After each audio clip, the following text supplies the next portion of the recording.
आज हमारी भी देसी स्टाइल है। देखो ये वहाँ की अजरक है। नेपाल वाला तो बाद में शुरू करेंगे, ये ऐसे ही ले रहे हैं।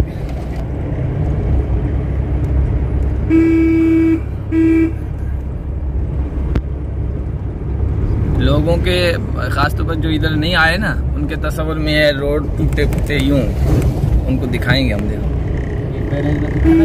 रोड हर जगह अच्छी है, ऐसी ग्रामीण रोड है। हाँ वही मतलब ग्रामीण रोड अच्छी है, दूसरी तो होगी।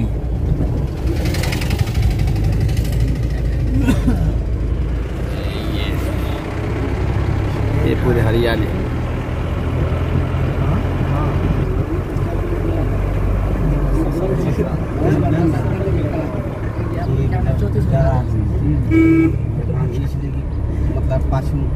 कल आते हुए देखा एक मोटा तगड़ा आदमी भैंस पे चढ़ा हुआ जा रहा था और बातें करता हुआ मोबाइल से।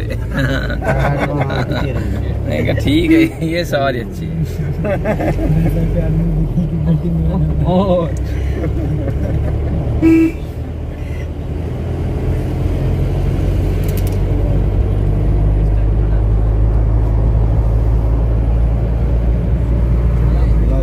मौसम बहुत अच्छा है। कल के मौसम नहीं है, कल तो टेम्परेचर बहुत ज़्यादा बढ़ी, कल गर्मी थी। वो वाला ओरिजिनल